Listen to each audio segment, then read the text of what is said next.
Tax season is here, which means you've received or are expecting that tax refund any day now, and you're thinking about what to spend it on. How about a new home? With SaveWithConrad.com, we're helping renters become homeowners every single day, and it's more affordable than you think. You don't need perfect credit. You don't need a huge down payment. In fact, you may not need a down payment at all. At SaveWithConrad.com, we take the stress out of the home buying process. We'll determine your buying power. We'll even help you find a realtor. And unlike the banks, we don't say no. We say not yet, but here's how. So if you're not ready right now, we'll get you on a plan to be ready. Stop throwing your money away, paying someone else's mortgage with your rent, and start the path towards owning your own home today at SaveWithConrad.com. NMLS number 2129, Equal Housing Lender. SaveWithConrad.com. Hey, it's Conrad Thompson, and you're listening to My World. And of course, we couldn't do it without the Hall of Famer, the greatest professional wrestler of all time, your friend and mine, Double J, Jeff Jarrett. Jeff, how are you, man? Oh, Conrad Thompson, happy My World recording day. Life is good. Life's busy, my man. How are you doing, pal? I don't even know really where to start. 1987 is what we're going to, I guess you could say, finish up the year, but really we jumped all over the place. But I'm going to say this. The joys of doing My World, I will say without question, hindsight, I can't say it's 2020, but man, things just come to light. And I know with your other podcast, you probably came to this realization, or maybe not, but 1987 was certainly not the beginning of the end, but man, oh man, there were a lot of nails in the coffin on the business, fundamentally changing forever. The pay-per-view world, the territory world.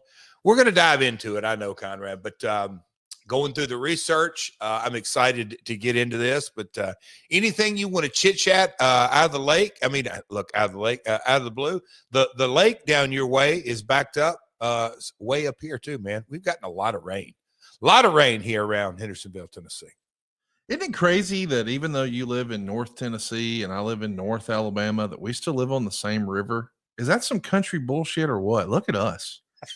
Country bullshit. No, I'm just saying, like the rest of the world, you know, that's not a conversation they have. But technically, I could get on my Tritune and I could see you this afternoon. Like, that's weird to me to think about. I don't know about this afternoon. That's pretty fair piece, as they say around the holler. But no, it's, yeah. All good, my man. All good. What's going on in the wrestling world, Conrad? I mean, well, I don't know if you saw, but The Rock is back. And Friday night, he turned babyface and then heel and then babyface and then heel again and then babyface and then heel again.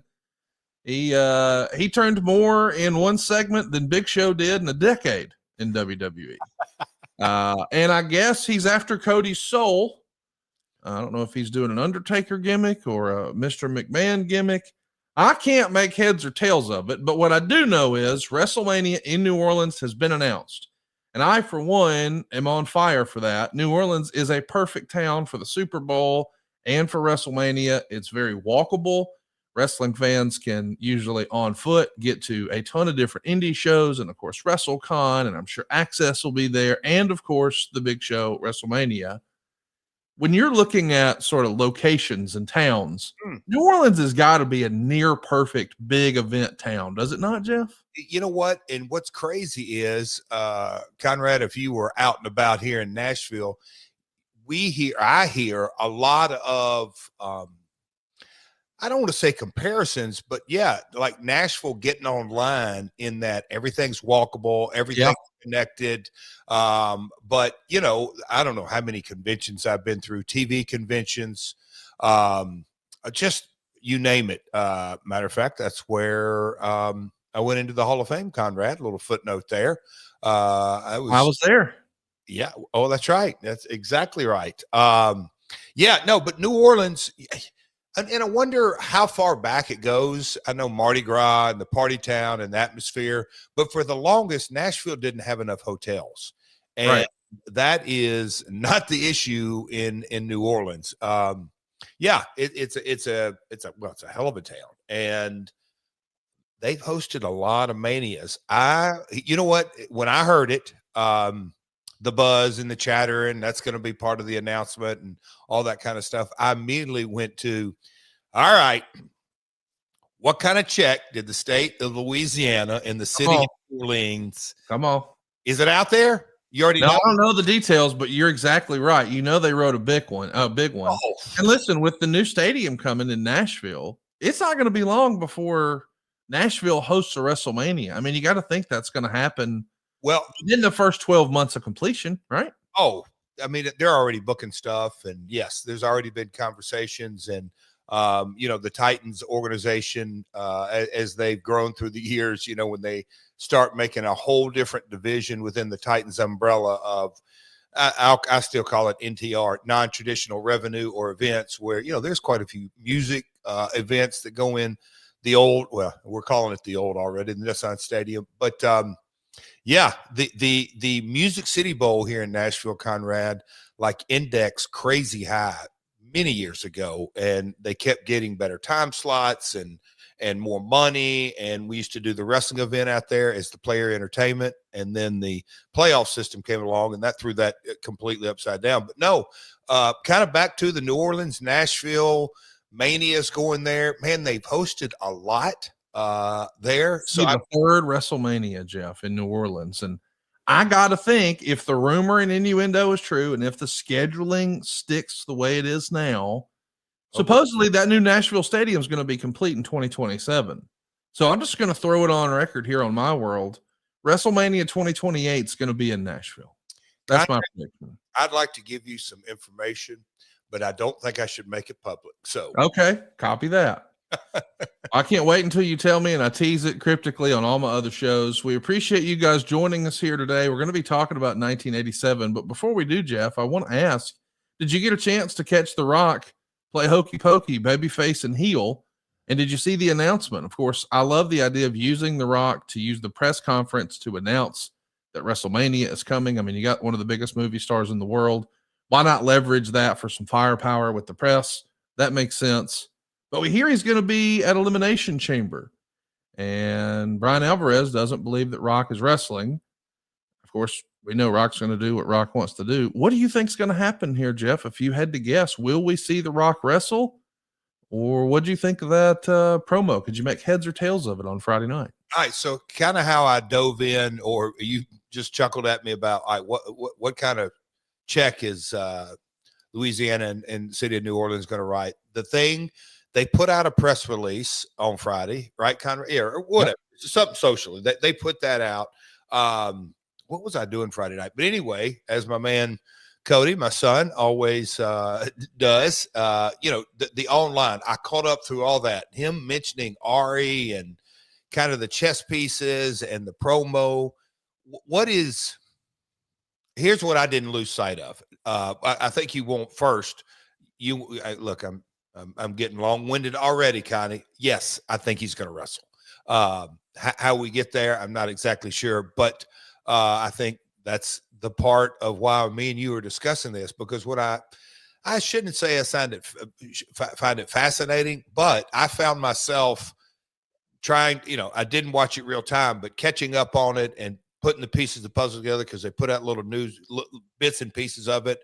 But man, it's got the world talking, and the soul and not the belt, and what are they doing? And oh my gosh, I don't know. I don't dive all the way in. Is this good for Cody? Is this not good for Cody? So the Cody fan, where's Cena fit into this? Where's this going to go? I know there's positive and negative about the whole segment, but at the end of the day, and I don't know if you can call him the biggest box office attraction in the world. He's certainly up there. Yeah, no doubt. And we're talking about a guy who's a third generation in this industry. Yeah. Again, I'm just going back to, it lifts the entire industry so far out of the stratosphere of what the online bickering may or may not be. It's like, this old boy, as you say, this old Cumberland River cat, I absolutely love it. It is good for all of wrestling, no matter how you slice it and dice it. But I think we're going to eventually, dial back into, what is it?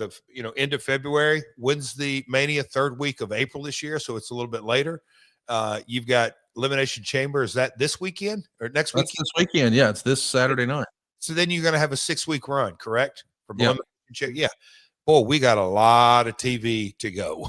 So much. Yeah. But man, it's created, God, a boatload of chatter. Any numbers out? Man, I haven't caught up. I went to a ball game yesterday, and you sent those nasty texts to me, to Karen and my son, which is just completely uncalled for. And no, hang on. I didn't send it to Cody. I sent it to you and Karen because there was some foul language in that, and I thought it was funny, but I'm not going to encourage foul language. Now I know he hits me with some foul language, and I just take it. But hold on, that just clicked on me because, again, I went to my daughter's ball game yesterday. I was traveling by myself, and I enjoy that quiet time and everything. Do you know when I looked at the text, your text, right? Yep. Right after that, Karen forwarded it to the group of me and Cody. I got you. Okay. Well, I was like, hey, listen, it says the S word in here, and I'm not sending that to Cody. I don't want him that become his new thing around the house. And they're like, look what Conrad did. We have to correct him. He's at that age. He's 18. So. Oh, but anyway, are any numbers out on SmackDown? I haven't seen it. I'm sure that we're going to see the good, the bad, and the ugly of all that and all the social media numbers. But either way, your point. What did you think? What'd you think of the whole Friday night? Listen, it's awesome that you have The Rock appear.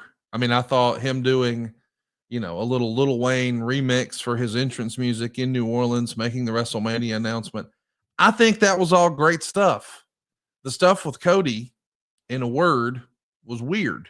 Okay. Like, I understand that. I know what pro wrestling is. I get it. But it's like every now and again, I want to suspend my disbelief. And it feels like we were kind of all over the place. And I don't know if Rock was just out of practice, or maybe it wasn't a well thought out plan. I mean, he clearly got a ton of pops. He got a ton of reaction. I mean, the crowd went bananas for everything he said. So in that way, it was effective. But it's like he's playing along with the crowd, then he's healing on the crowd, and it was back and forth.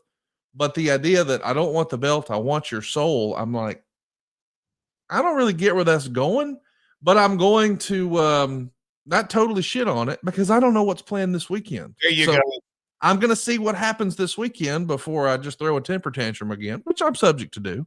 But I'm going to see what happens this weekend. Al, as we say, it's subjective. Yes. But yeah, I guess, and we'll move forward for this. But the one thing, man,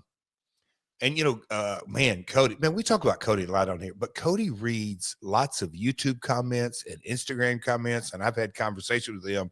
And like, Cody, do you see there's kind of a different vibe on Instagram than there is on YouTube? And yeah, and then this, and he's not an X guy anymore and all that. But what I'm saying is, Conrad, you are a junkie like me. There's nothing in that segment that would say, I don't want to watch this weekend. That didn't make sense. It's The Rock. You want to watch because it's The Rock. Okay. So case closed. Yeah. I mean, on some level, he could come out and read the newspaper and make you chuckle and get a reaction. Now, is it going to advance a storyline? Probably not. Is it okay if you, and I know your thing is if you confuse them, you lose them. And that's the reason I'm sort of like, I don't really get what this was. And I don't know that it was a home run because if I and you are two big wrestling junkies and we're like, what is this? Yeah. We don't know how to, but at the same time, like he made it clear that this is part one. And I'm not going to say the other half, but part two is this weekend. So if we know that there is another appearance and that there's more to the story and it's just about a week away, we just got to exercise a little patience, my man. Got it. Okay. Well, something that we can all be patient about in the new year is eating good with Factor. If you're ready to optimize your nutrition this year, man, look no further than Factor. They've got chef-made gourmet meals that make eating well easy. They're dietitian approved, and they're ready to heat and eat in just 2 minutes. So you can fuel right and feel great no matter what life throws at you. Factor arrives fresh and fully prepared, ready for any active and busy lifestyle. In fact, you could lose up to 8 pounds in 8 weeks with Factor Keto meals. That's based on randomized control clinical trials with Factor Keto. Of course, your results are going to vary depending on your diet and exercise, but with 40 options across 8 different dietary preferences on the menu each week, it really is easy to get your meals tailored for your goals. Choose from your preferences like Calorie Smart or Protein Plus or Keto. Factor can help you feel your best all day long with wholesome smoothies, breakfast, grab and go snacks, and more add-ons. So reach your goals this year with ingredients you can trust and convenience that just can't be beat. And Jeff and I have bragged about Factor for a long, long time. They're staples in both the Jarrett and the Thompson household. Even when they're not advertising, you can't beat the price, you can't beat the taste, and you darn sure can't beat the convenience. So what are you waiting for? Eat smart with Factor. Get started right now at factormeals.com/factorpodcast and use the code FACTORPODCAST to get 50% off your first box plus free shipping. That's code FACTORPODCAST at factormeals.com/factorpodcast to get 50% off plus free shipping on your first box. So listen, Jeff, we're going to talk about 1987, but before we do, I want to mention that we've had a lot of fun talking nostalgia here on the show. Last week, our topic was Eddie Gilbert. And it's funny that, man, we just got a lot of feedback. I did too, from really hardcore folks that we don't normally hear from. And they were loving our conversation about Eddie Gilbert. And I know that there's just a lot of folks who grew up in that era and it's their favorite brand of wrestling, their favorite period of wrestling. Well, you're in for a real treat because on Tuesday, March 4th, we're going to be joined by NWA legends Crockett, Blanchard, Koloff, and Morton. It's a live watch-along event. We're going to be watching back Starrcade 1986 live alongside all the ad-free shows members. Ad-free shows members can get on and join us and interact with these legends live. So what are you waiting for? Sign up today at adfreeshows.com and be a part of our Starrcade 1986 live watch-along. But when we talk about 1987, I want to mention, Jeff, that part one of our conversation about 87, that's already in the archives. But we're going to pick up where we left off. We're going to be talking about August through the end of the year. Okay. And you sort of teed it up at the very beginning of our topic today. 1987 is a pivotal year. This is the year where Watts is going to throw his hands up and JR is going to negotiate a deal for the Mid-South territory, the former UWF territory, to now become property of Jim Crockett Promotions. Crockett is a little bit into his run or his return, if you will, into TBS, and they're on the heels of an incredible 1986, although there were some missteps with booking of stadiums and things like that maybe we didn't have to have.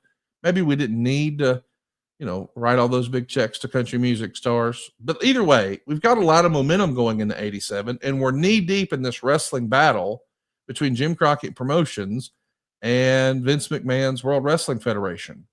But all the territories are starting to dry up. We mentioned that Watts is out. Vern is certainly struggling. In Memphis in 1987, do you remember that being a down period too? It feels like it's up for Vince, but down for everybody else. Is that the way you remember it too? And, living in it day to day. And that's why look, the first episode we did on 87 was, I loved it. We got to talk a little bit of 87 last week with Eddie Gilbert and the feedback and the online stuff and a couple of texts on that. But as we get into this episode, that to me, if you are I'm going to say this, Conrad, if you're an Attitude Era fan, and I'm jumping ahead a decade, in a lot of ways, wrestling is one of those 3 generational forms of entertainment. What I mean, grandma and grandpa, whether you watch it on Saturday mornings or Saturday afternoons, but you go down to the matches and granddad takes grandkids. And anyway, 3 generations, it has always been Shakespeare to the masses, a family form of entertainment. Yes, when it gets hot, they're looking for that all elusive male demo of 18 to 34. But still to this day, you look at the demos, it's very wide ranging. And when you really look at this year and understand it from a 2025 lens, for me, I really dug in and go, man, we couldn't see the forest for the trees. Vince, and I don't want to get too far ahead, Conrad, so cut me off, but the kind of the checkmating of the pay-per-view set of circumstances between Survivor Series and Starrcade, and I'll just say the pay-per-view business as a whole. Now at this point, Vince has done, I think we're at 3, probably going on 4 WrestleManias, how the business is evolving. A guy like Bill Watts, very prideful, super successful promoter, huge houses, as we talked about in New Orleans, but just big business. We're going to talk about Dallas and Ken Mantell taking over from the legendary Fritz Von Erich. We're going to talk about Florida. You're mentioning the Crockett's, but the entire, we're going to talk about Montreal. The entire territory system was, I don't want to say just on shaky ground. It was absolutely crumbling before our very eyes, but we were isolated. Vern as well. I mean, we're going to talk about Bockwinkel in this episode, and he was, for easy to understand, he was the Lawler, he was the Dusty, he was the Flair, he was the Hulk Hogan, if you will, a mainstay of Vern's territory, AWA in a lot of ways. And when you really look at things from a 2025 lens, Conrad, it was game, set, damn near match.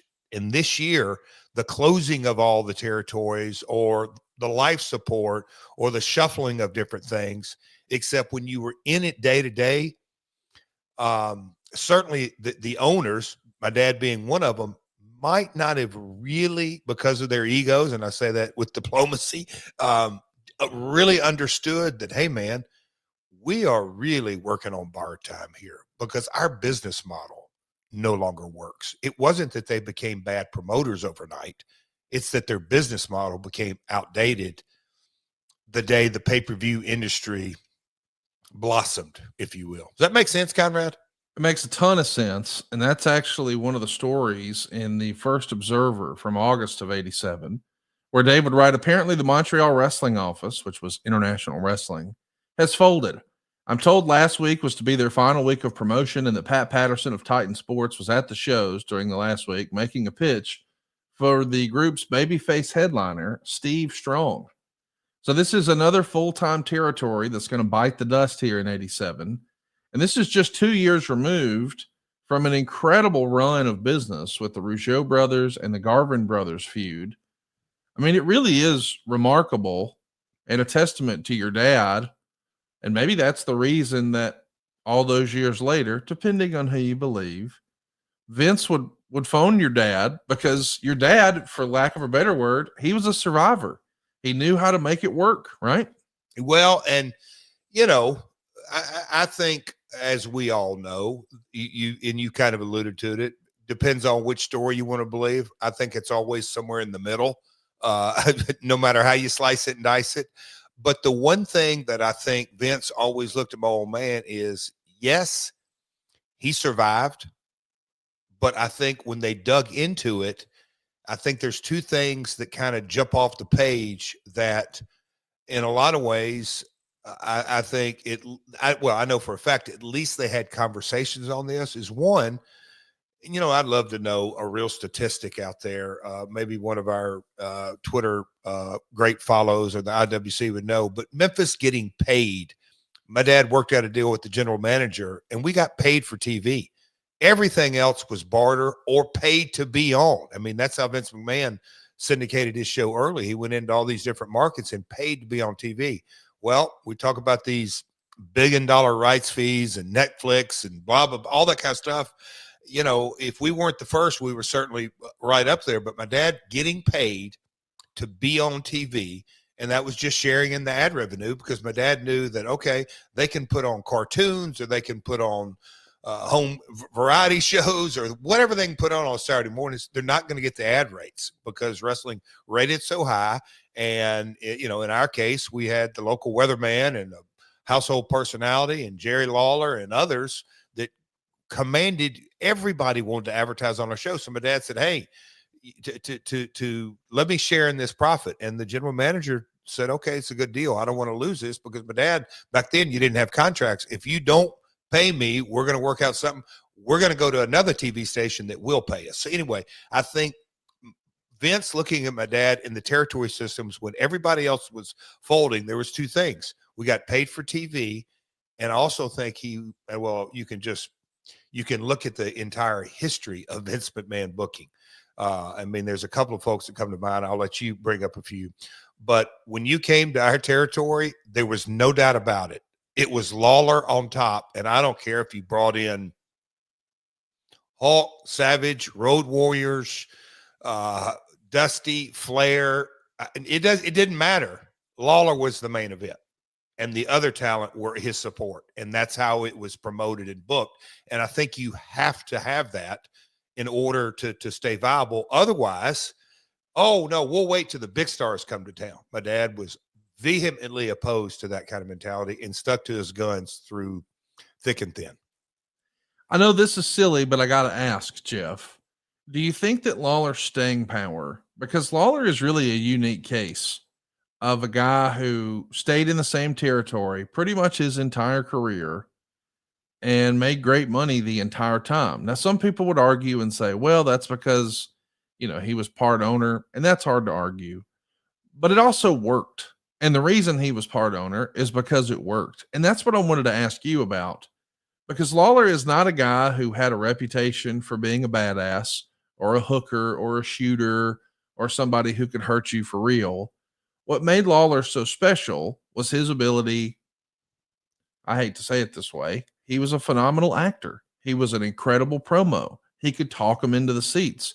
I really do think that was the difference maker. And I would say that him on the microphone is, if you really look at just selling tickets, he's got to be on a lot of Mount Rushmores. But my question to you is, was it more Lawler's promo ability or the way he was booked in that he was this hometown hero babyface? Whether it was, because everybody came through there and he beat them all, or at least we framed it on TV like he got the better of these guys. Was it the fact that he was so protected from a wins and losses perspective, or his promo ability that really made him a mainstay for as long as he was? Oh, I love a good old Conrad. It gets me to thinking, because I think I use the analogy I've used in the past. What makes a number one record? Is it the song or the singer? I love when you do that. And I just think you have to kind of end up landing there. And I just gave the reference that, how did my old man literally get paid for his content in the early 80s? Like, how did that happen? Well, it was a business deal. Well, when you kind of look at the history of the territory, we won't get into the Nick Goulas, Roy Welch, Jarrett breakup. But when my dad broke off and started running his own promotion, I just think he had the vision, the foresight, and his entire mentality was, again, I'll go back to the business model is Lawler is my guy. Unless he's a hometown, he loved it. Jerry wasn't a guy as a young man that said, hey, I want to go travel the world. No, Lawler was motivated by, being here long before he, he went to Atlanta and would go down to Florida. And I think he Puerto Rico shots here and there, but for the most part, he wanted to stay at home. But just kind of that Jarrett vision of, you're the top star and we're going to keep you protected because you're here. I don't want to depend on other talent for the livelihood. So, you can get into it. I know there's books written about it, but Lawler being a heel, and my dad and really Fargo and Tojo, top baby faces, they put Lawler over for a year or longer as this top heel. So he became ingrained in the DNA. But my dad would also be the first to tell you that and to the day he died, he truly believed. He's like, you can say Hogan's charisma or Dusty's charisma. You can go down a whole list. Stone Cold's, the lightning in a bottle and the persona and the character and the timing. And you can go on and on and on about box office attractions. But my old man firmly believed that Lawler was the greatest promo on creating revenue. That he'd say, hey man, get him in the right set of circumstances. He didn't really need the opponent because he drew a lot of money with guys that never drew a money before this day or after this day. It was all off of Lawler. But my old man thought that Lawler was the greatest promo to create revenue, and he always would lean into his artistic ability. Yes, Lawler is a great drawer and a painter and all that kind of stuff, but as far as painting the picture in a promo, creating that picture for the emotional attachment for the consumer at home to hear it and then go, you damn right, I'm going to watch Lawler kick ass, because it happened over and over and over and over. So I think it's yes, he was protected, but he's an incredible talent. Also, you just can't really talk about the success of Lawler without going, okay, that TV relationship was rock solid, and they never bumped us in a consistent time slot, or rarely. It was 90 minutes. It was live. It got great ratings. It was just the community in Memphis, large metropolitan area. Just there was a lot of layers. Dave Brown, Lance Russell. There was another thing also that you really look at. Talent would come in, and because Memphis, Louisville, Evansville, Nashville, those aren't really big areas. So the payoffs just by design are less than a New York City, a Philadelphia. So the talent that would come in, my old man also knew that, hey, man, guys aren't going to stay forever, and they're not going to want to stay forever. That's just the nature of the beast. So, a Lawler, a Dundee, I mean, hell, Dutch left here 100 times, and a bunch of other talent that was quote unquote mainstays. They were always somewhat in and out. Lawler was the guy that was consistent. And so I just think a little of everything, but at the very top of his drawing ability was his personality. He knew the business inside and out and knew exactly how to talk him into the building. Let me ask you, let's get you in trouble a little bit. Do you think if Hulk Hogan were in Memphis in the Jerry Lawler spot, would it have worked? No. Ric Flair? Nope. John Cena? Yep. Roman Reigns? Nope. That's interesting. What about Stone Cold? Could Stone Cold have done it in Memphis? I mean, yes, I think Stone Cold's, because Steve sold. He understood you got to sell to, and I'm not saying Hogan and Flair. Look, I think going back to kind of what we're trying to get me in trouble. No, trying to focus on is that cadence of episodic week in and week out mindset. I just think it's a unique skill set. I really, really, really do. I've seen so many Cena promos that in the middle of it, I would kind of have like a flashback and say, damn, there's a lot of Lawler in that. Obviously not by design, but yeah, that's a good little word association or thought process we went through there. It is, because I've really seriously been curious. Is it because Lawler was protected? To give an example, respectfully, I don't think Roman Reigns talked a bunch of people into the seats. I mean, when he was the guy for years and years as a babyface, people weren't really with it.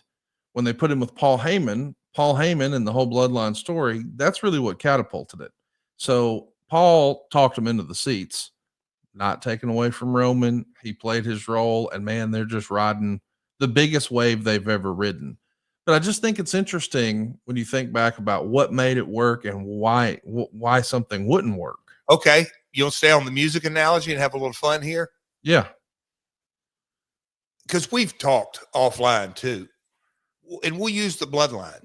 That quote unquote song that was written, and you had Sami Zayn, and I know I've beat this to death, but man, you take Sami and Paul out of that song, you got different chords, you got different instruments. It's not even close to the same, in my opinion. They put Roman, like any great promoter, and I'm talking about downtown Nashville, when you have the right label head and the right A&R guy and the right team, and they're doing all this, and they find this song that's over here and say, man, oh man, if I can get this in Garth Brooks' hands or Toby Keith's hands or whoever it may be, man, we're going to knock this out of the park. And that's it. So I just think Roman was the lead, the David Lee Roth, if you will, or whatever it is. He was the lead on it. And I mean, you're right. The whole, not just that whole bloodline, in a lot of ways, the whole promotion got lifted. Yes.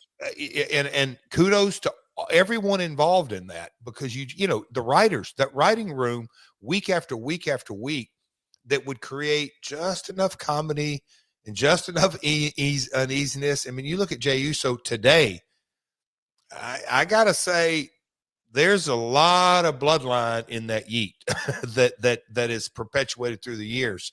That and I don't want to lose my train of thought. I was going to say something there. I'm totally jumping. Conrad, we'll come back to it. Remind me to say what my thoughts are on all the territories dying, how that set up the Attitude Era. But anyway, on to this song and singer. I think the magic of Lawler is that he is not only a great front man, he's this will get some meat like Kid Rock. People don't realize how musically inclined he can play the drums, he can play the guitar, he can play the piano, you know. So anyway, but so Lawler can play every instrument. He can sing. He can actually write songs. He can produce songs. So, man, when you do song or singer, not many guys are one-stop shops like the King. They're just not. And that's no disrespect to any other talent out there. But when you can do all of those things, not good, but great, that's why I think Lawler's staying power was so strong. And a smart guy. Like, I just think the two Jerrys were a very good duo in business. I don't know if you're an Elton John fan, but, you know, all the success he's had, and he's had his lyricist, Bernie Taupin, and you just go, what? He don't write his stuff as successful? No, he's got a guy who writes it, and Elton puts the music to it, and you go, that's some magic. So anyway, sorry for the long-winded. I feel like I'm jumping all over the place here. No, listen, I'm following you. And I wanted to ask, you know, you and I hold Jerry Lawler in high regard because we know what he accomplished and how special it was and what a talented performer he is. But we say it a lot on our podcast that, hey, timing is everything. So he could have been the right guy at the wrong time. There's a lot of different scenarios like that.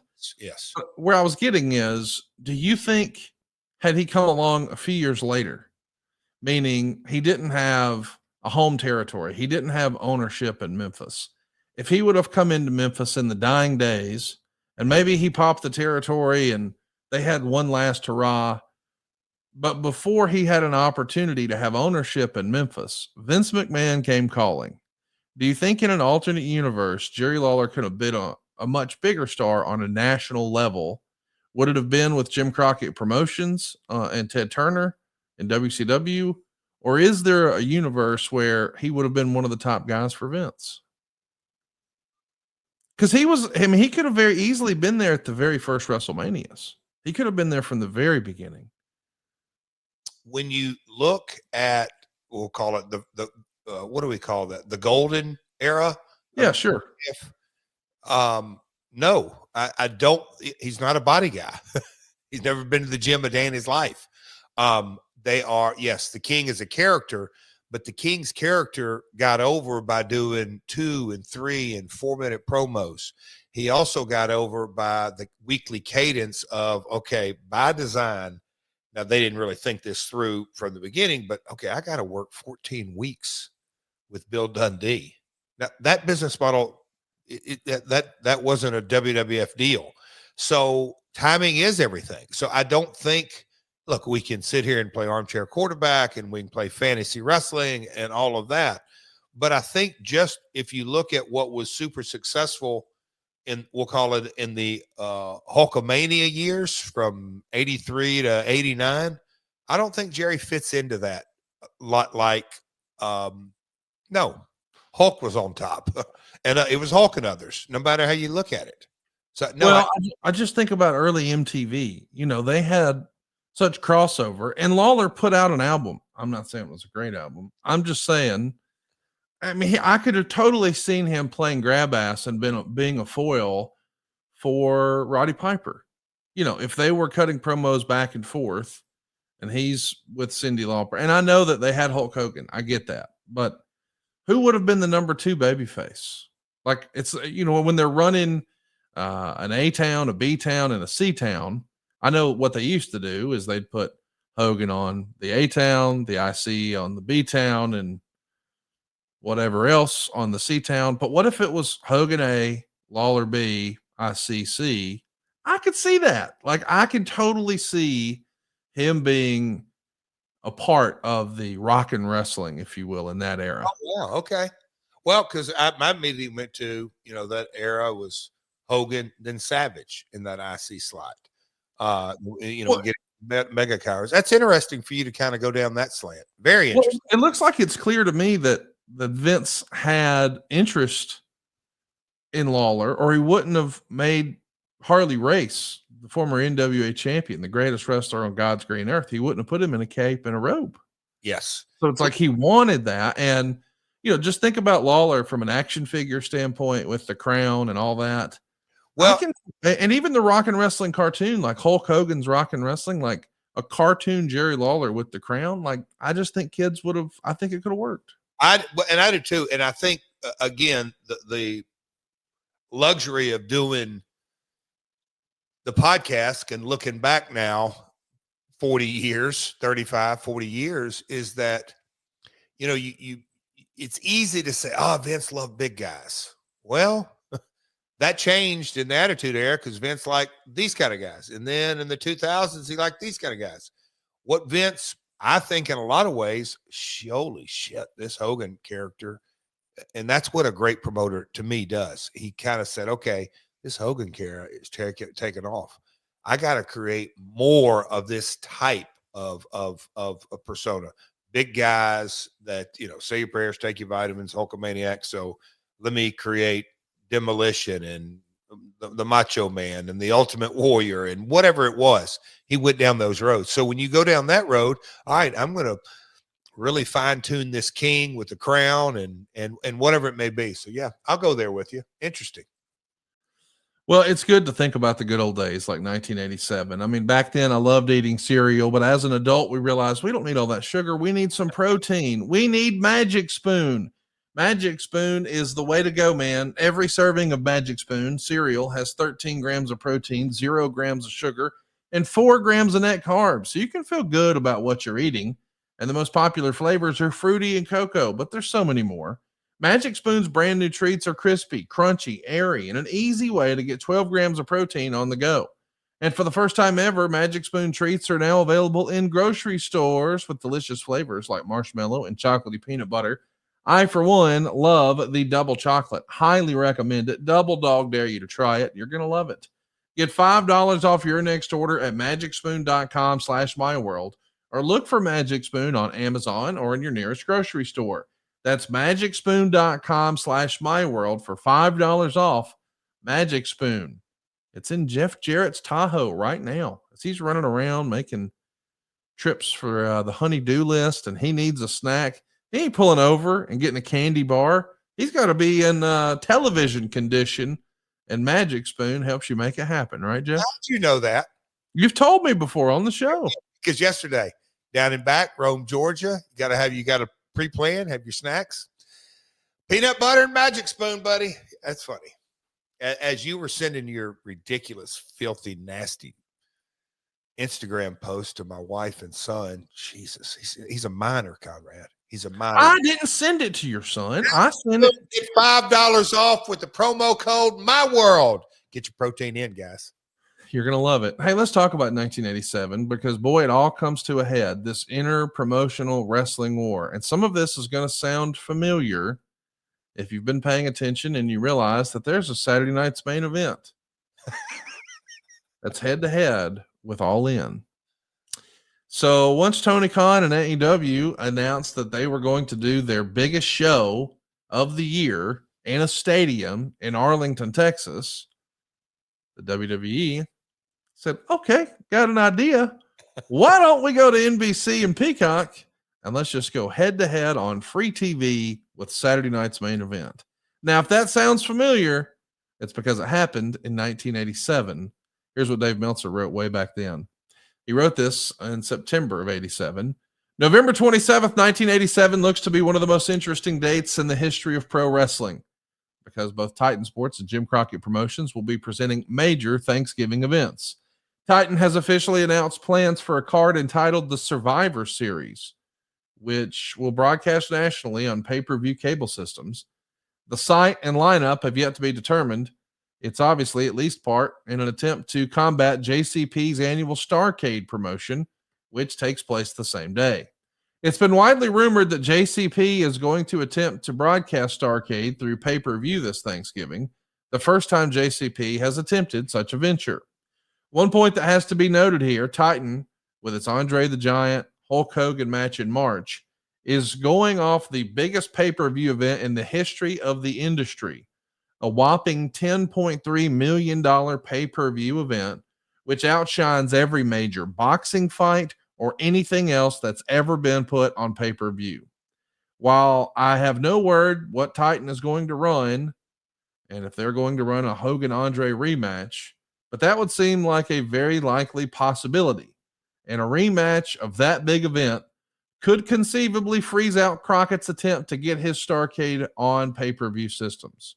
Remember, if a cable system has a choice between broadcasting a Hogan and Andre rematch coming off the biggest pay-per-view event in history or a big JCP show, which in the industry is a unknown commodity, the choice will be easy and obvious. In addition, Titan is offering their Thanksgiving show to cable companies as a part of a package deal for WrestleMania 4.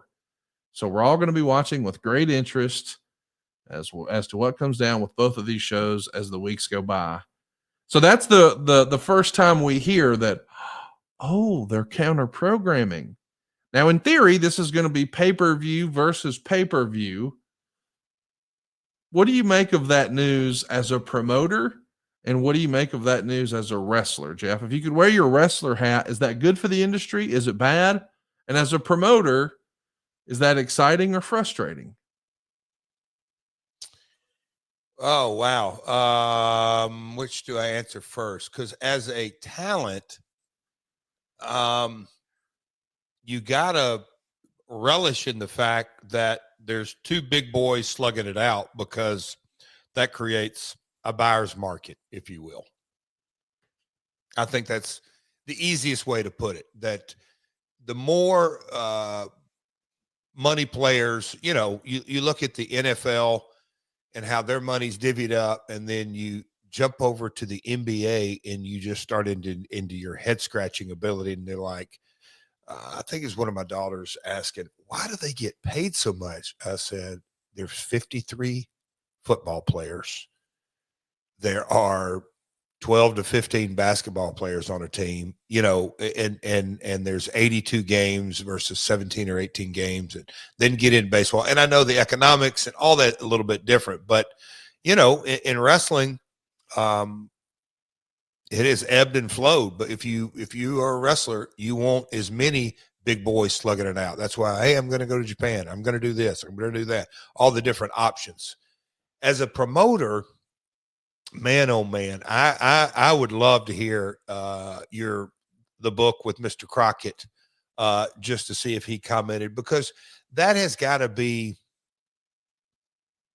in a lot of ways, kind of just devastating. That Starrcade, super successful, but knowing that, okay, there ain't a damn thing we can do about it. It is a clear, not just an FU. I don't want to say that, but okay, this isn't just that's what I'm saying. The days of the handshake agreement of the 22 territorial promoters, not only were they dead and gone, but it was turn the page and we're going to slice and dice and not just get your talent, but we're going for your dates. We are direct competition, and we're trying to squish you out of business, period. I mean, that is exactly what happened. We know that Vince tries to strong arm and pressure the cable companies. Hey, if you're going to carry Starrcade, you're not going to carry WrestleMania. And it works. I mean, Crockett doesn't really find success on pay-per-view until they're a part of Turner Home Entertainment with WCW. So we're talking 87, and you're saying they really didn't get successful till what year? I mean, here's what I'm saying, Jeff. 1987 is, I mean, this is the way it's been explained to me on the Crockett side of things. You know, Vince McMahon had WrestleMania, and obviously that was a huge payoff for everyone involved. I mean, WrestleMania 3, the way it changed their arena business, because this goes wide. Like that photo you're looking at right now, this was a part of an ad campaign that had Hulk Hogan posing with the world title in front, and it just rattled off the stats on the side. And they got this on in front of every promoter in the world and in front of every building manager here in America. And they were using this to say, hey, don't you want this many people coming to your building? Don't you want this many people paying for parking and buying your concessions? And so they go from running, you know, A towns and B towns to A, B, and C towns. And it's just, I mean, this is a boon, not just for them on their arena business, but it also, you know, supports their other licensing opportunities. Like we've all heard the stories. I mean, this was viral before social media was a thing. The Iron Sheik got 80 grand for a quarter for his action figure. Now, some people had that as a real head scratcher and thought, well, that can't be real. Well, the reality was every little kid wanted the Hulk Hogan doll. Hulk Hogan had to beat up somebody. So the Iron Sheik was the guy. So you're not just going to buy the Hulk Hogan doll. You've got to have Hogan beat somebody. So when Sheik gets that money, man, it became telephone, telegram, telewrestler. Cheeky baby. And from what I've understood, Jeff, through the years, is that this is when Crockett understood, hey, man, I've got to compete. And the only way I compete is to go to those guys and be honest with them and say, hey, I don't have a WrestleMania, but they're only getting paid off of one big event a year. We're going to run 4. And so if you stick with us, you're going to have a better quality of life. And yes, they're going to have the biggest show of the year with WrestleMania. But if you combine our 4 big shows, because we're getting into pay-per-view too, you'll make more money with us. And that's the pitch that he gave a lot of people. And Jeff, from what I understand, is he gave them guaranteed contracts in order to keep them and not have them jump to Vince. But the way those guaranteed contracts were done, it was such a way where it was, hey, we're going to pay you based on the house, but at the end of the year, we'll make it up based on the pay-per-view. So a lot of guys are working for what they know is less money right now in 1987 than they would have made if they would have just returned Vince McMahon's calls or dialed Stanford themselves, but they stayed loyal with the hopes that, hey, what we've been promised is going to happen. And then Vince sabotages the pay-per-view. So now Crockett's looking around thinking, hey, I've promised all these guys all this money and I can't afford to pay them. So a team like Arn Anderson and Tully Blanchard, they were promised one number as a payoff and they got half of that number. And there's some hurt feelings. And this is when people start to jump. And this is when Crockett starts to scratch his head and wonder, are we going to make it? And that's when he finds out, we're underwater already. You're about to go bankrupt. And he gets the life preserver from Ted Turner and makes the sale. Jim Crockett Jr. deserves a lot of credit for being able to sell a on its ass near bankrupt wrestling business and walk away with something. Because there's a lot of people who walked away from their territory with nothing and completely bankrupt. Yes. Crockett pulled the nose up and said, we're not a live event business. We're a TV business. And Ted said, you damn, or however they came to an agreement, because their business pivoted right then. Man, it's remarkable to see how quickly it changed. I mean, it went from being a 2-horse race to there's just one horse. And 87 is the year where it happens. And so that's where I was going with the we'll call it the North versus the South, or the WWF versus others in a lot of ways, because it was Watts, it was Florida, it was hell, even Montreal, but we'll throw that, you know, but anyway, it was anybody from Texas, and we kind of dove into that, life support. But anyway, all the Southern territories, Florida, Carolina, Tennessee, Alabama with the Fullers, David Woods that we touched on last week, Arkansas, Louisiana, Oklahoma, all that North versus South. Well, fast forward to the Hulkster I mean, to Hall and Nash and Hulkster showing up in the NWO, all of a sudden the real story became TV.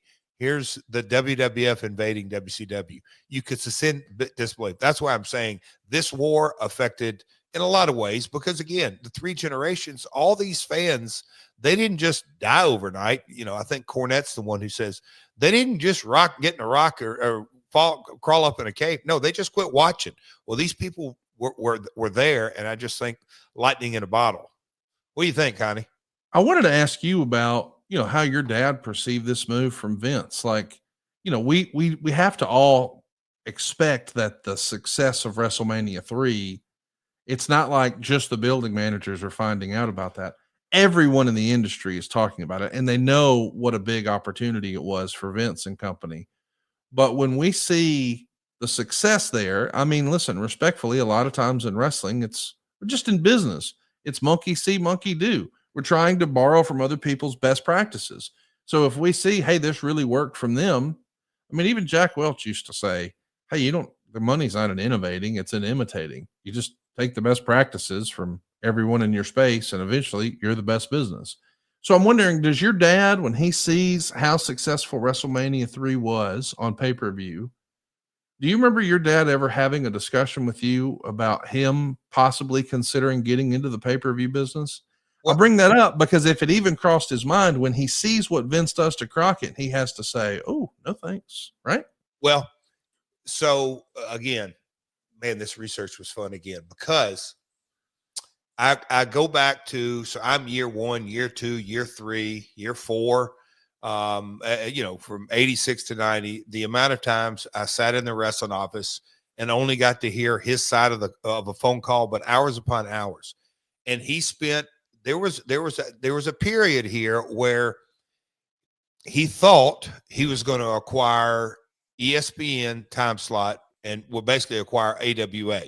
And him and Vern had many, many conversations. And I know there were some bankers involved and trying to get that across the line. Then obviously we're going to get into the Texas story even in the later 80s. But, we've talked about it. Super Clash 3 or Super Clash, whatever it was, Lawler in 88, just the following year.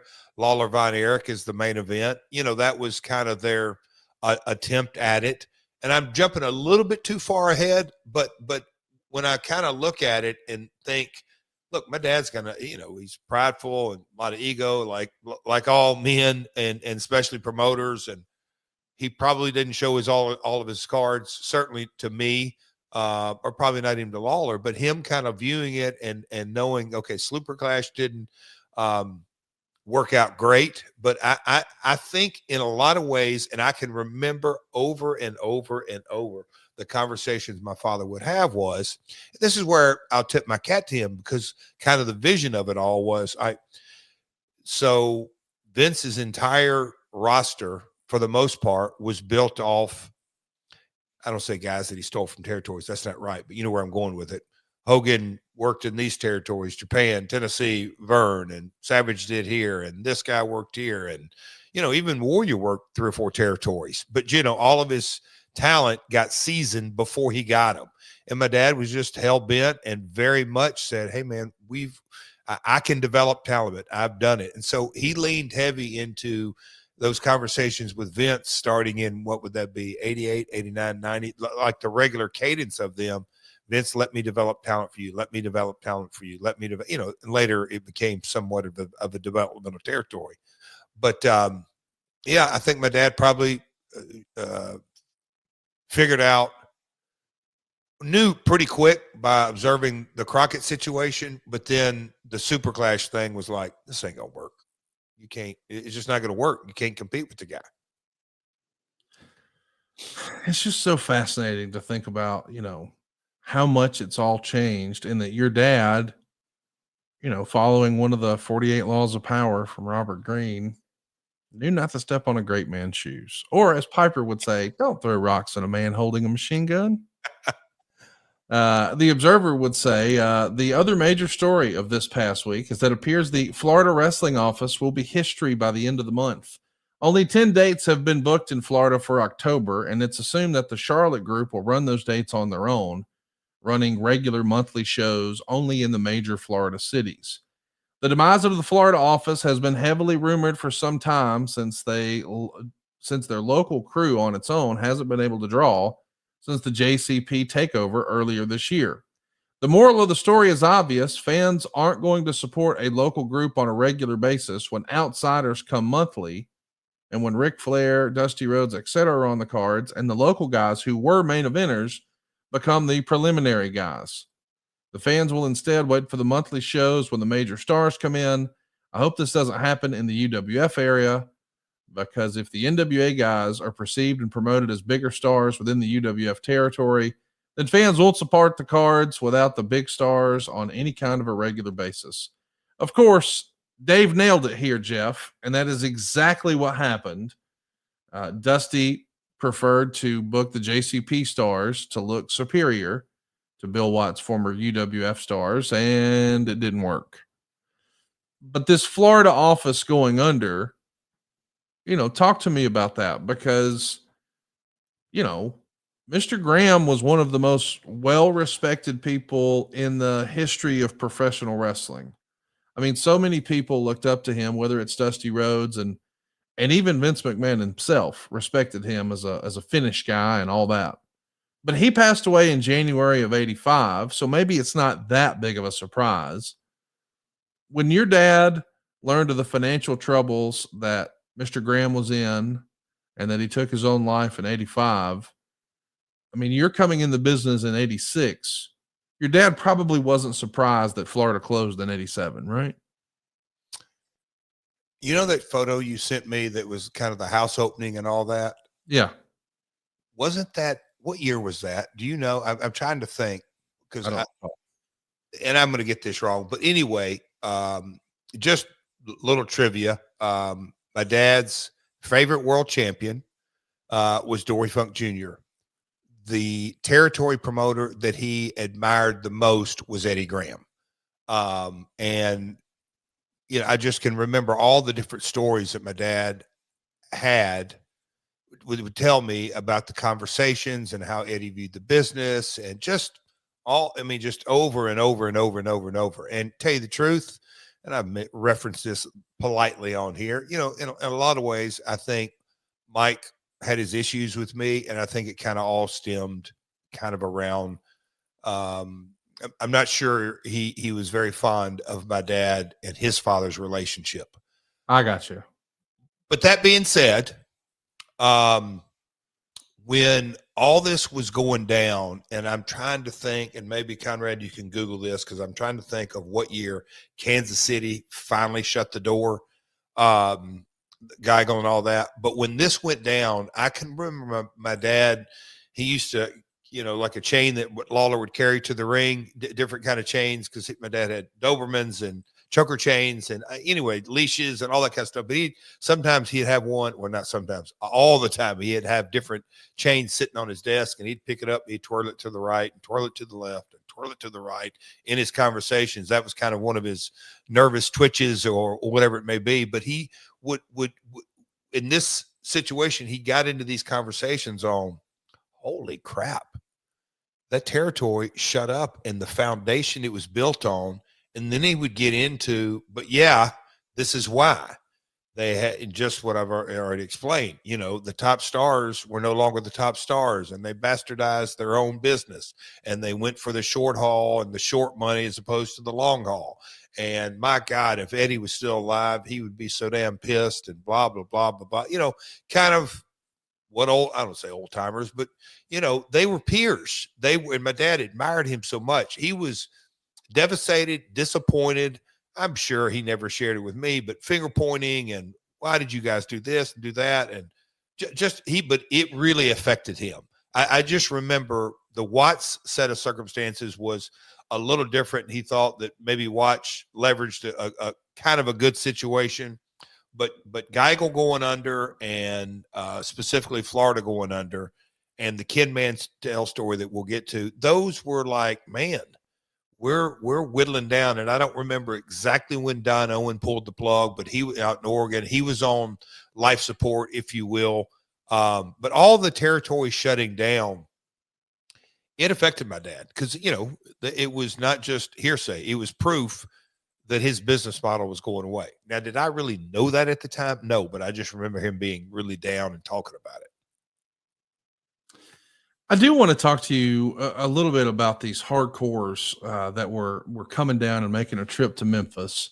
There's a report in the Observer in August of '87 that there's a group from Philadelphia sponsored by the Squared Circle, which is a wrestling novelty store in the area. That's the way it's described by Dave Meltzer. I think this is Joel Goodhart. Yeah. And he's going to bring a group of diehard fans down to Memphis for the weekend. And they'll get to meet Jerry Lawler and Jeff Jarrett and Billy Travis and Lance Russell and Jerry Jarrett and Randy Hales. But there's a series of matches. August 1st in Nashville, they do a tour of the fairgrounds, and then there's 2,000 fans there to actually see the matches. In Jackson, Tennessee, there's 3,000 fans there and a bunch of fun matches. But the final show of this little tour is August 3rd. It's in Memphis. 7,500 fans are there. And in the main event, it's you and Billy Joe Travis against the Nasty Boys. But I think this is interesting because these days we hear about things like WrestleCon and certainly StarCast and the like. WrestleCade is another big one that comes to mind. This is not exactly a convention like that, but it is a traveling group of quote unquote smart fans who just can't get enough wrestling and they make this trip. Is this something your dad gets and understands and sees and appreciates? What do you think your dad's reaction was to this concept and this idea back in '87? A little footnote. I believe Blue Meanie was one of the entities. I think so. Yeah, Philly. I think there's a couple of folks on here that maybe he's the guy for us to pick his brain. But anyhow, do you know the first time? I think the very first time that I was kind of like introduced to this. Well, no. So Lawler referenced it in Memphis dressing room. Hey, there's a crowd. There's a bus. How do you say it? There's a busload of fans coming down, but very respectful of the set of circumstances. They're coming down to watch our wrestling. My grandmother, because, you know, they're buying, I don't say block tickets, but they're coming in as a big group. And she was so appreciative and like, my goodness, these great folks from Philly, they're so appreciative of it. You know, now you be kind to them, Jeff. And I mean, she always liked to get under her learning tree, and you have to, yes, ma'am, yes, ma'am, yes, ma'am, sign the autographs and all that. But she thought she was very appreciative of it. You know, of course it's, I don't know, 30, 40, 50. I don't know how many people that came.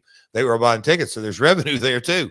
But no, I mean, it was, and I've sat here and thought, why did they pick Memphis in '87? Well, we just kind of, because I've often like, how did Meanie and his group and Goodhart, why did they pick all that? I think a couple of things. We were the only ones still running weekly. That's right. I also think that if you're a Philly wrestling fan, a New York wrestling fan, yes, the Southern draw and the Lawler and just kind of hold that Southern vibe, but also we're not that far removed to maybe the OG of sports entertainment that really got into pop culture. We're not that far removed from the Kaufman angle. And he's a big TV star and Taxi, New York based and all that. And so let's go see where that magic was made. Then, of course, going back to the top of our show, Lawler was, you know, it was just so well known, not just the Kaufman deal, but Lawler was a box office attraction. And if you followed, and I'm not going to just say the magazines, but the tape trading and newsletters and which is, this is a big community. Lawler, shit, Conrad, wouldn't you say he was like one of the original legends of newsletters because of his stats? Like, this guy has sold out building after, we got to go see this. So I think Lawler again was a big draw of that. I'd love to ask Meanie, why did you want to come? Was it just the wrestling? That's a good question. Well, I'll tell you, if I'm going to talk to Blue Meanie about anything, I'm going to talk to him about Blue Chew, because my man knows a thing or two about Blue Chew. All right. I mean, who better to talk to about Blue Chew with than Blue Dust himself? Blue Chew is the original brand offering chewable tablets. These are erection enhancing tablets that help men achieve a stronger, harder, and longer lasting erection. Blue Chew's putting its money where its mouth is too. They're hooking you up with a month free. Here's how you claim it. The process is simple. Go sign up at bluechew.com, consult with one of their licensed medical providers, and once you're approved, you'll receive your prescription within days. Blue Chew's tablets are made in the USA. They're prepared and shipped directly to your door. You can take them anytime, day or night, so you can plan ahead or be ready whenever an opportunity arises.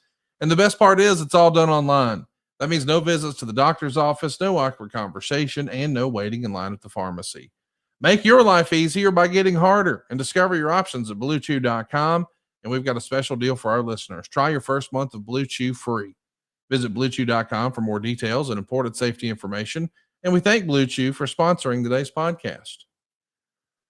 Hey, so let's talk a little bit about you working a tag team match here. I don't think we've spent much time talking about this. I know you've told the stories on our live shows in the past, but you worked the Nasty Boys in 1987. Surely you've got some good Jerry Sags and Brian Knobbs stories you can share with us. Oh my gosh. I don't even know where to start. Those guys, you know, they're pretty much fresh out of wrestling school, and they used to make fun of my accent, and they're Pennsylvania boys, Eastern PA, and I'd make fun of theirs. And we hit it off from day one and had a few wild nights. And I won't get into the live show version of it, but, you know, the most legendary Conrad, to this day, it is a complete mystery that, let's just say, Knobbs maybe had one too many.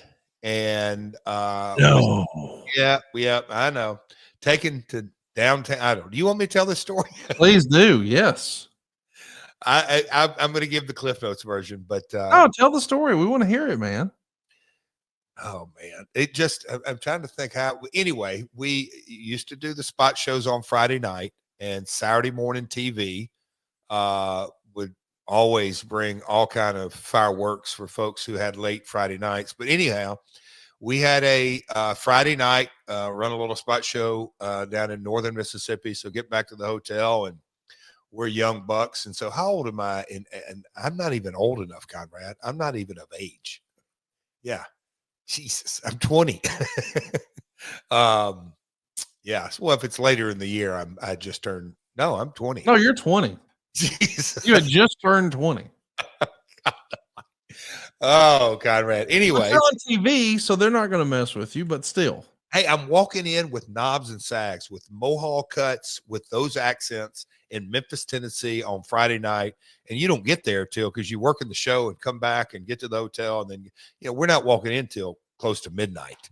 And man, oh man. So those boys they truly came by their name and had one too many. And Memphis's Finest comes out and decides that they need to take Knobbs downtown. And oh boy, we get back to the hotel, and he got arrested in the parking lot. My bad. So we get back to the hotel. Anyway, he's gone down there, and Sags wanting to kill him. So anyhow, we said we thought it would be best, let's just go get him and bail him out. So we drive downtown Memphis, go to the police station, go in, have to wait through all that kind of BS. And it's, I don't know, 3 or 4 in the morning, 5, sun hadn't come up yet.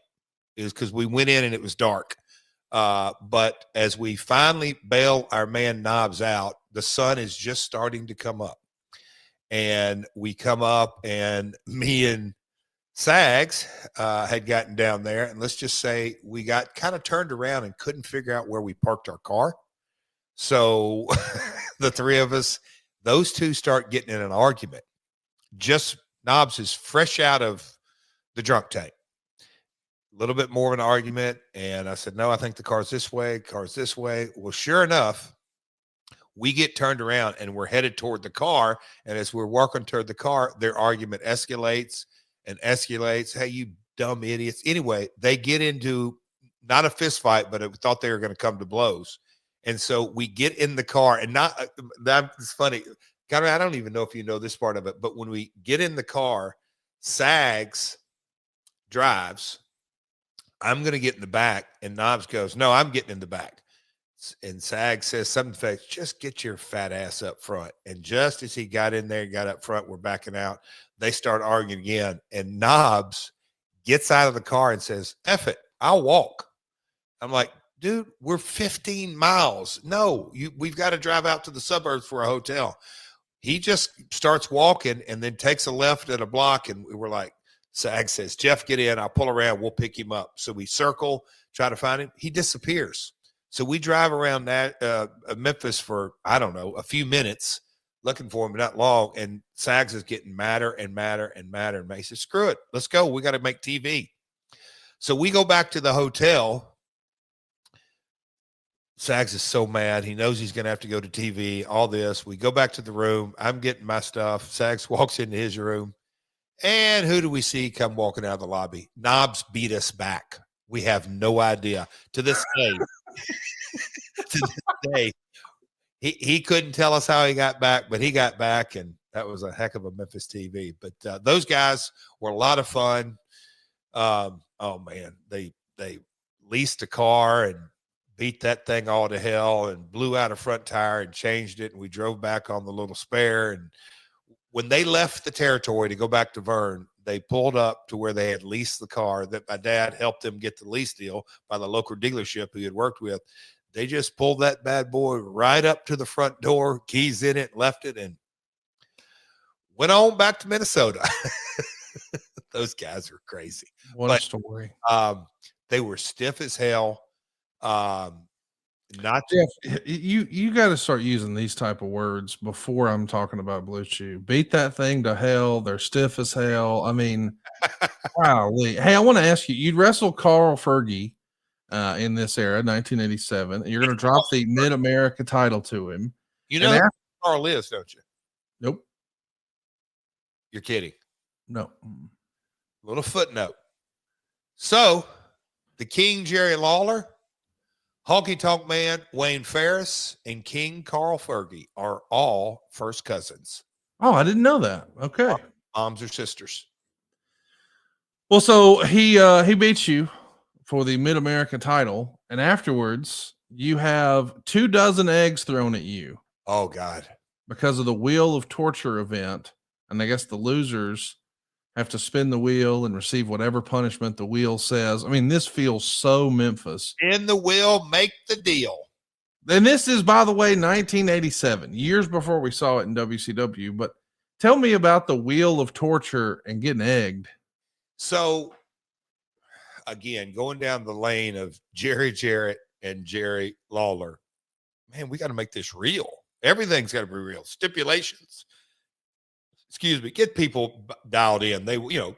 We had loser eats dog food, loser gets a dozen eggs. So the consequences, so you had to spin the wheel legit and have it. But man, Conrad, have you ever been hit by an egg at about, I don't know, 20, 30 feet, not far, buddy?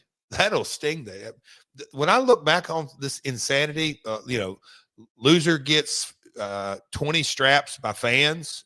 I mean, there was all kind of stuff, but it was entertaining. And my gut tells me, I don't know which one, but when Wheel of Fortune took off, they used to advertise about what Vanna White's payday was or something. I mean, they were always in the news, but Pat Sajak is a local Nashville guy years and years ago, but that was a hot syndication show. And so we're going to kind of dovetail all that in pop culture and come up with these crazy stipulations. And Conrad, when you get hit by a dozen eggs, you know you've been hit. I'll just say that. But what was crazy was I was a baby face and the people popping like, ooh, and I'm like, oh boy. Oh boy. Let's talk about some other big news from 1987. Dave would write, the biggest news is the apparent departure of Nick Bockwinkel, which is leaving the AWA. Word I get is Bockwinkel is going to work for Titan Sports as an agent, which means he'll be retiring as an active wrestler, probably after the tag team tournament in Japan. At least nobody can say that Bockwinkel, who turns 53 in December, didn't go out on top. I know that, so many people who listen to this, their fandom predates Nick Bockwinkel, but those who got to see him, man, they held him in the highest regard. What'd you think of Nick Bockwinkel, and what'd your dad think of Nick Bockwinkel? Dad loved him. He held himself like a champion. He wrestled like a champion. I can kind of hear my dad's thoughts on all of that. As time went on, I got to wrestle Nick when I was 19. He was 51-ish, but he was in his 50s. I was still in my teens. Look, that's kind of didn't know at the time, bucket list item. How appreciative I am of just that opportunity, the match he carried me through, the lessons I learned, all that kind of stuff. But, you just hit it. People don't really realize how good Nick was, but man, you team him with Bobby Heenan, who I think in a lot of ways, no peers as a heel manager, because he could bump and get heat and psychology and everything that went with Bobby. But those guys teamed up. But, Nick was just a champion's champion. Again, hell of a talent. And, he looked great on his last match. He looked just fantastic, really in shape. And, I during the time, Conrad, we did the Flair thing. My dad was, as you know, he was on the front row. He thought that was, it is a memory, such a fond memory for a lot of reasons. But my dad getting to enjoy it from that perspective is something that I'll never forget.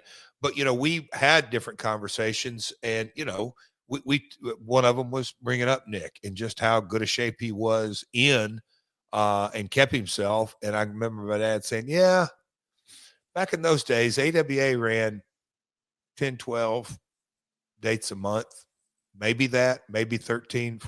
They didn't run like we ran in other territories. Nick, not saying he didn't work a full-time schedule, but there were less shows, if you will. I remember my dad, wanting to point that out to me for whatever reason. I do want to ask you about the relationship with the AWA. In October, Don Bass and Carl Fergie are going to beat Jerry Lawler and Bill Dundee in what's described as an explosive match. It's a falls count anywhere in the building match. But we also have a young Kurt Hennig pinning you to retain the AWA championship. So seeing Mr. Perfect a year before he was Mr. Perfect here in Memphis, we would also see Lawler and Dundee win the AWA tag belts. So it seems like there is a relationship with the AWA, with Vern Gagne and your dad. And that leads to a story in early November that says, I know many of you have heard wrestling's number one rumor regarding a possible merger or buyout of the AWA and Jarrett promotions. I do know that negotiations have taken place, which, had they been completed, would have given Jarrett control of the ESPN slot, which would probably be the first decent thing to happen in this business in this hemisphere in a while, as far as a lot of the readers are concerned. At the same time, I've heard no reports verified that any sort of deal has been completed. 2 weeks later, Dave would say, it appears right now that any negotiations for Jerry Jarrett to buy the AWA have fallen through. However, this group is still working to get its tape on ESPN. And your dad talked about this a little bit in his memoir and in shoot interviews, that he was close to making a deal to buy the AWA, but he always pinned it around 89 or 90. And he's trying to flirt with the opportunity of going national. We know that we've talked about him buying Dallas. That's available in the archives. But I guess, according to your dad, these talks about buying the AWA stall when your dad wouldn't guarantee that Greg Gagne was going to be kept on as the booker. Do you remember that being the story you heard from your dad about a possible buyout of the AWA? There was definitely those kind of conversations that, and I don't want to say the term booker. Boy, I can just hear those speeches of, you can be a matchmaker, you can be a promoter, you can be a booker, blah, blah, blah, blah, blah, blah. You better be able to promote her. And look, at the end of the day, booking's what I do and this and that. But the conversations did include Greg being in power, and, old man wasn't up for that. I do want to ask you, about your experience in working with the AWA talent, like Kurt specifically.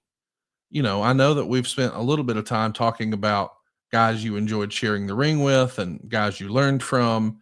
You're still early in your wrestling journey, making your debut in 86. A year later, you're wrestling the AWA champion. I get that doesn't mean what it used to once upon a time, but fans of this podcast know Mr. Perfect was the man, and it's going to become an iconic character just a year later. You're getting a chance to wrestle Kurt pre-perfect, if that makes sense.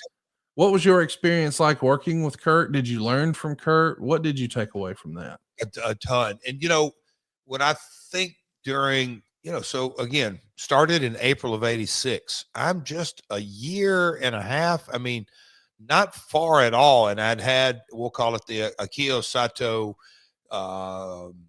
training, if you will. And we reference Carl Fergie. I think we went for the Mid-America title and maybe a Moondog spot in there and all this, and Tanaka and Diamond, all that. But, when the AWA talent started coming in, Marty and Sean, yes, they flirted with the WWF, but like I said, Marty and Sean, the Nasty Boys, at one time out on Trinity Lane and exit right downtown Nashville, the Rockers, and Kurt would come down and he'd stay with them, but in one kind of apartment complex, the Rockers, the Nasty Boys, Kurt Hennig. I'm missing, there's a couple more in there, but I mean, it was a ton of fun. But Kurt was, in a lot of ways, the guy, because, man, if you're a listener on here and you haven't ever seen a Mr. Perfect pre-perfect, go look one up. And yes, early Perfect, he was obviously super athletic, but he had gotten into the character. But you look at even a Bockwinkel Perfect, their title matches. But, Lawler and Kurt had some fantastic matches. He could sell Lawler's punch. Yes, over the top in a good way. But, man, his athleticism and timing. Look, the few matches that I had with him, I can remember just thinking, okay, this guy's on a completely different level of athleticism. And he was aggressive,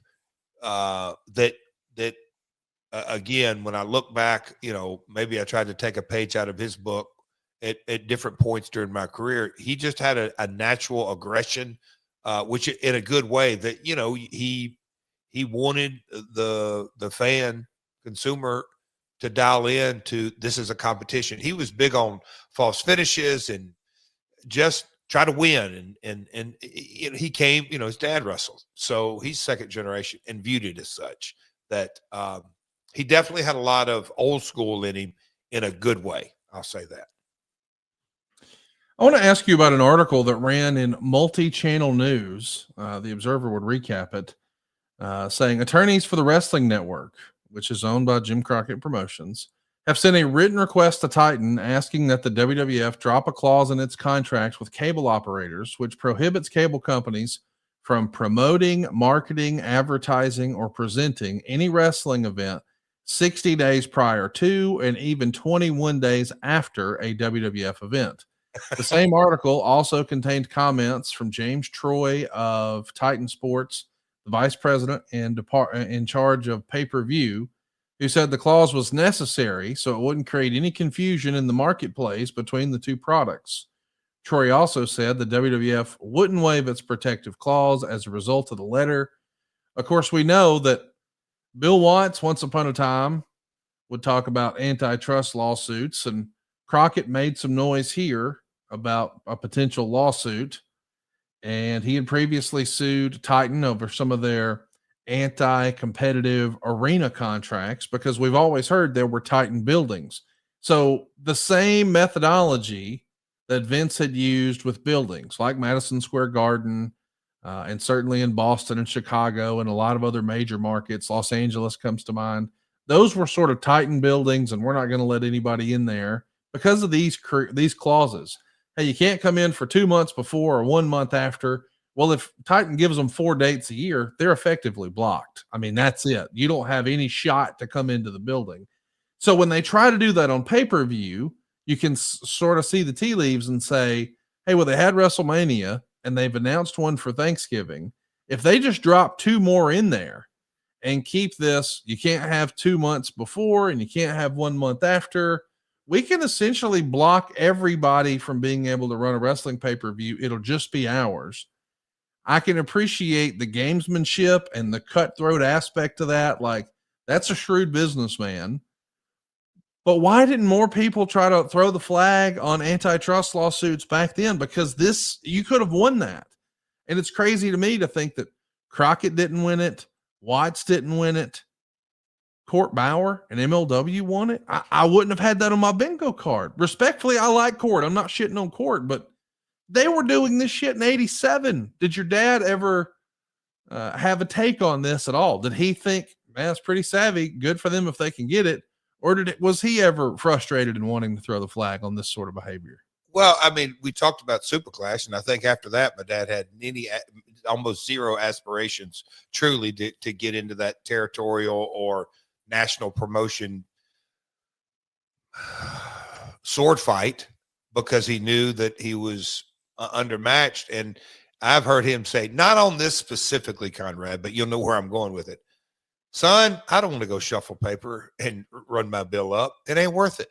I'm not doing it. You know, and maybe that's penny wise, dollar foolish. But he never, to my knowledge, that never really entered into his mindset. But when you think about the anomaly of professional wrestling, like, can you imagine XYZ Country Music Act, their promoter, going in and saying, okay, Madison Square Garden, you can't have any other country acts in here 2 months before a 1 month act. Now, look, you can have rock, you can have pop, you can have some jazz, but no more country. Nope, can't do that. Oh, okay. What?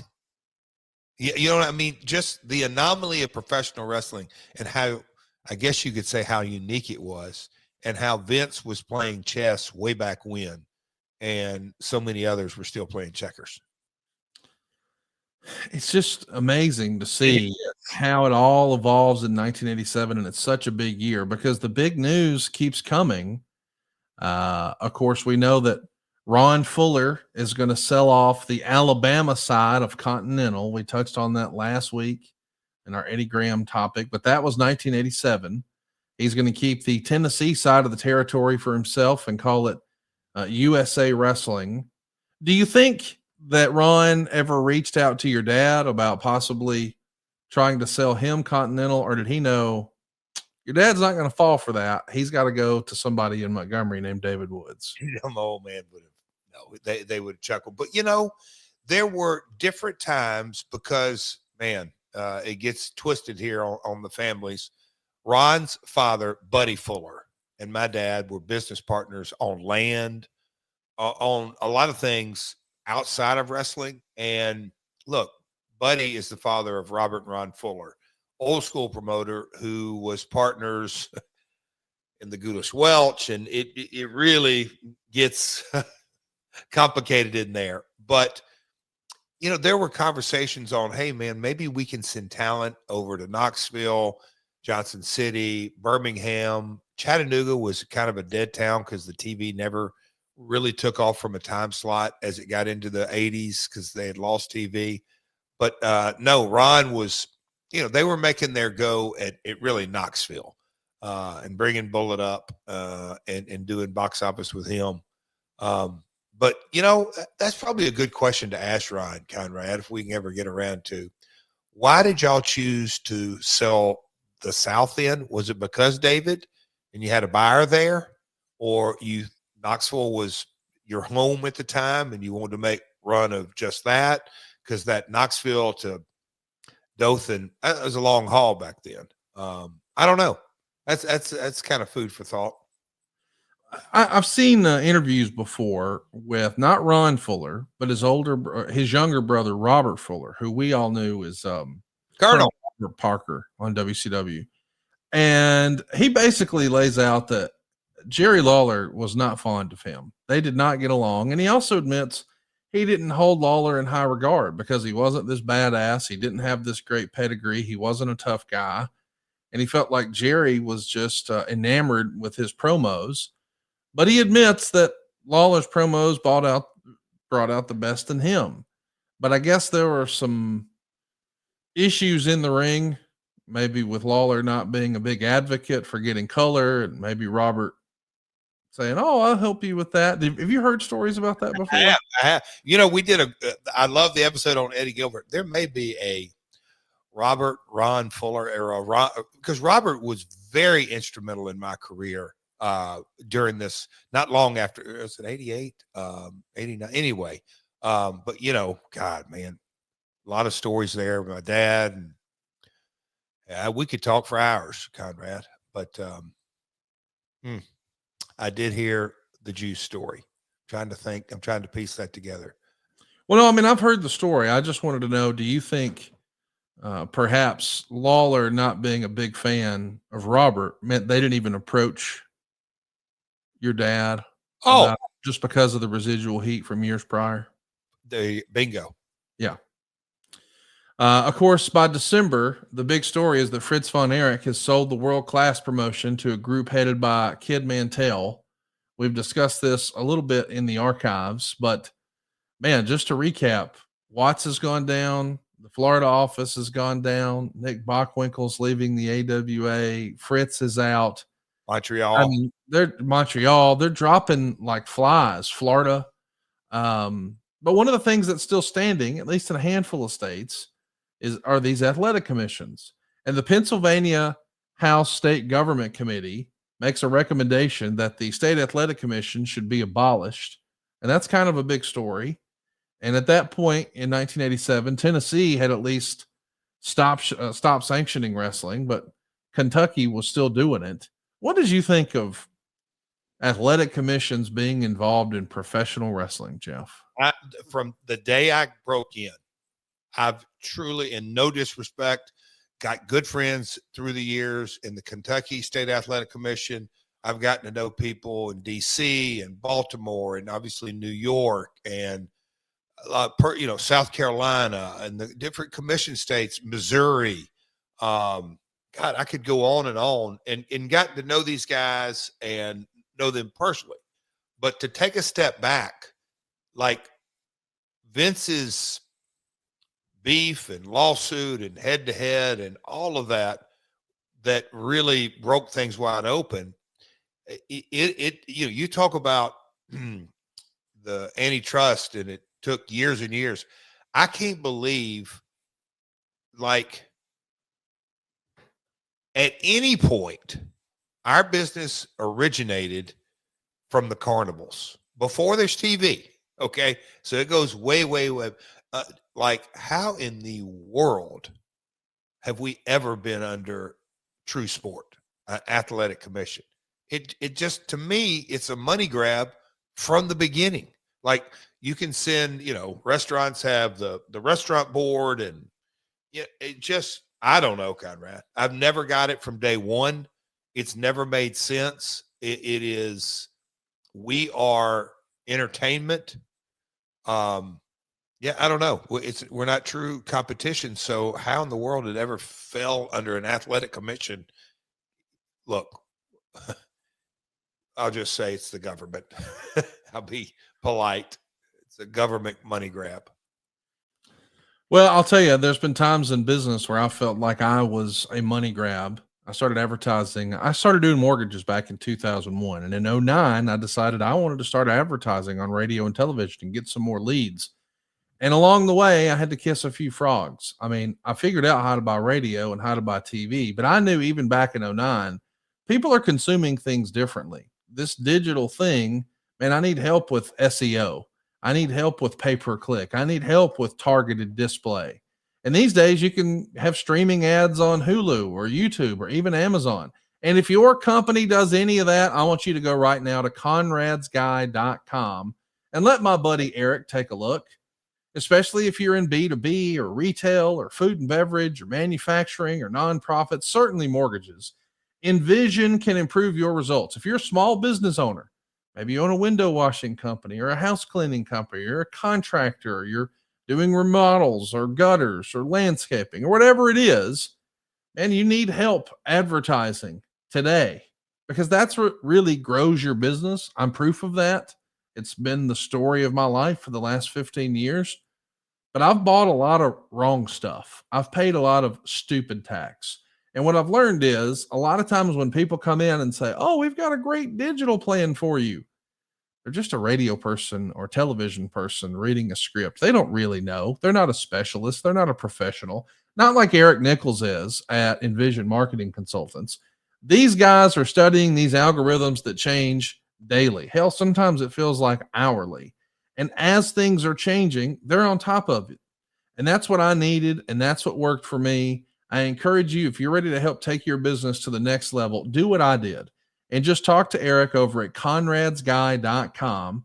And by the way, if they take a look under the hood and they say, "We're not really sure we can help you company, and we think you're on the right track," they'll tell you that too. So they're not going to waste your time. But I do think it's worth a little bit of time, especially if you're trying to break the bank in 2025.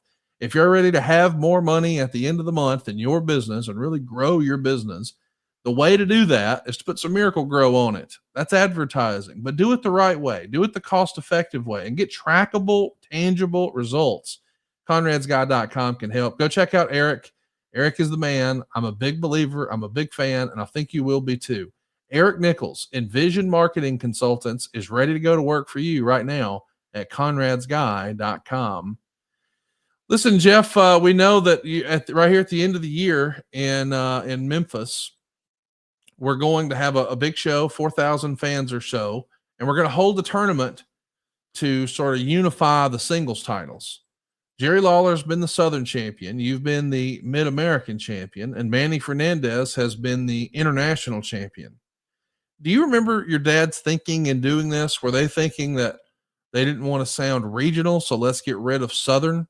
If he is really trying to think about expanding to go more national, maybe he doesn't want Southern being on there. Is that it, or is there something else? So, oh boy, the quick version how to explain this is my understanding is that in a lot of ways, and people don't, the drill down of all of this, and it's funny how we've kind of gotten into Lawler multiple times, but the entire kind of premise, and we joked about this a couple of weeks ago, was my dad built Jerry Lawler based off the story of he's going to become the world heavyweight champion, which he knew he would never become. But he was the Southern champion, and that was a stepping stone. You had to be the Southern heavyweight title holder. So when any champion, Terry Funk, Briscoe, doesn't matter, whoever came through the territory is the NWA champion, you had to be the Southern champion by default, was the number one contender. So you enter AWA world heavyweight champion, and I know my dad was, negotiating and finally going to pay that story off of 10, 12, 15 years, knew that the NWA had gone Crockett and Flair and all that. So the world champion was going to be the AWA version, and Bockwinkel, then Kurt became that. And look, from time to time, Bullman and Lawler, you could hear him saying, "We got too many damn belts. We got 3 belts defended on a 6-match card. Every other match had a belt. They're meaningless." So, you'd have to get them on the podcast, which we're not going to really drill down to the exact specific for this exact time. But I think you hit on, we're going more national here. There's more conversations going on with the AWA and WCCW and the positioning of all that, and Southern feels Southern, but also how do we combine all of them and make one title? I know that was a, kind of topic of discussion as well. So I think it's all the above. Let's talk about, as we enter 1988, exactly what Dave Meltzer wrote. I think this will make you proud, Jeff. Oh, boy. As we enter 1988, there are a few trends from the last year to look back on. The inevitable evolution of this business continued. At this time last year, there were 3 major league promotions in the United States. The smaller promotions continued to have rough times. The AWA fell to depths unheard of, and now more than ever appears to be on the critical list. The Central States promotion is surviving with no-name talent and minuscule paychecks. And Jarrett's CWA had a good run early in the year with Lawler's feud with Austin Idol and Tommy Rich. And even though business fell after that ran its course, it's still probably the best model on how to run a localized promotion. How about that? Old Dave, back in the day, talking about Jarrett and Jerry Lawler's promotion. Who'd have thought? It's got to make you feel proud. I mean, for all the criticism that's been thrown your dad's way and your way, and just with broader strokes, when people say, oh, that's just that Memphis, it's very dismissive. And for Dave Meltzer, the same people that, I mean, the same guy, the same author, the same journalist, the same writer, the same reporter, whatever you want to call him, the same newsletter owner, who shaped the opinions of so many people in wrestling, for him to come out and say, this is probably the best model on how to run a localized promotion, that's got to make you feel pretty good. You know what? At this stage in my career and getting the opportunity weekly to do the podcast, and not because I want to, but I do want to, but I kind of have to if I'm gonna. I take a lot of. I love doing the podcast, but I want to bring my best effort. So I dig into the research, and when I dig into the research, that gets me thinking and really reflecting, and I get to really look at different things from all different kind of things. And of course, like me and you do, Conrad, how can I apply it to today's world and look at it, and how can I be better out of it, and what's right, what's wrong, and all this. But at the end of the day, the one thing, and yes, my old man, it hurt at times, our personal relationship, hurt my sister, hurt my brother. But that's life. From our personal standpoint, from the business side of things, the life lessons that I really got the opportunity to live, observe, listen to the good and bad, listen to a guy like Dutch Mantell or Dundee, or obviously Jerry Lawler from time to time, a Bruce Pritchard who didn't always say glowingly things. I don't know, getting to hear one-on-one conversations with Vince McMahon at 2 a.m, and your dad used to, all those kind of different things. At the end of the day, there is no doubt my old man really not just loved this business, but studied it and looked at it through the lens on the am I prepared for a rainy day? How am I going to stay in business? I'm going to make the right decisions, because if I'm not around and I'm out of business, then what the hell are we doing this for? So he really, in a lot of ways, the business evolved, and like so many of his peers, the business model became outdated, but he persevered and, walked away from the territory business. In a lot of ways, he consulted and all that, but he figured out the territory business and was in an economically geographical area that didn't have a boatload of money.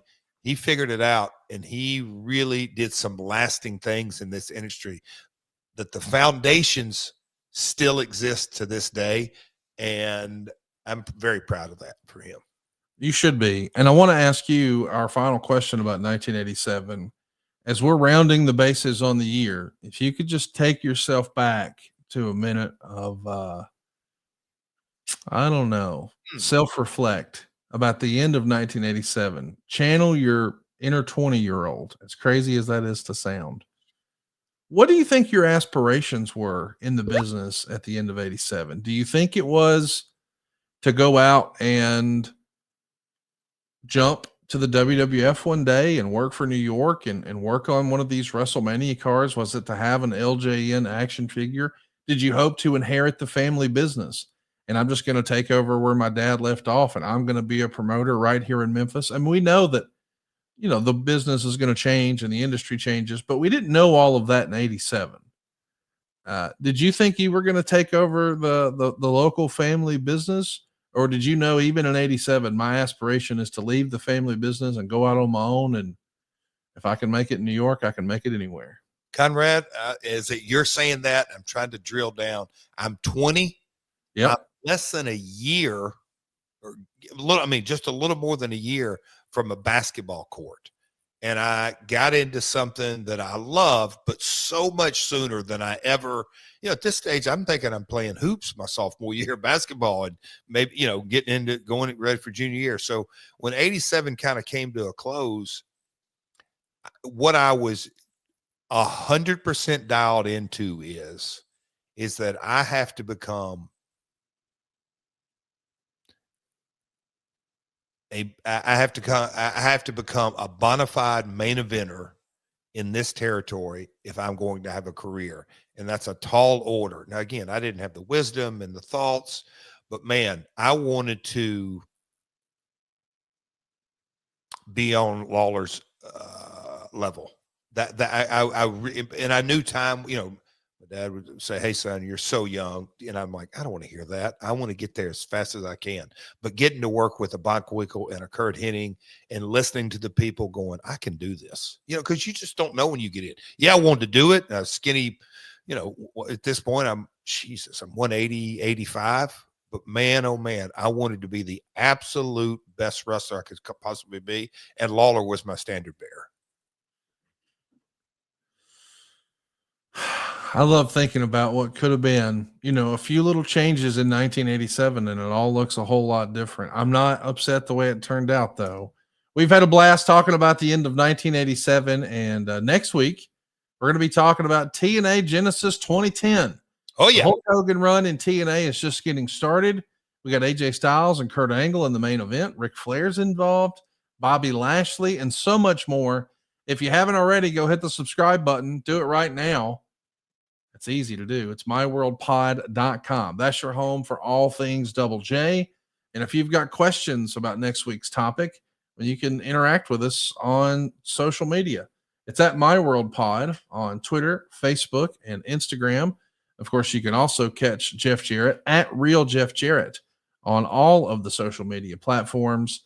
Jeff, I appreciate the time today. I love taking a stroll down memory lane. And right now, you and I have a very exciting Zoom with an international player. Conrad, damn it. Well, I'm just saying we've got 2 minutes or we're going to piss him off. And he's in a different time zone, so we better go. We'll see you next week right here on My World. Peace. Hey, it's Conrad Thompson here to tell you a little more about what adfreeshows.com is all about. Get early, ad-free access to more than a dozen of your favorite wrestling podcasts every single week, starting at just $9. That's less than 20 cents an episode each month.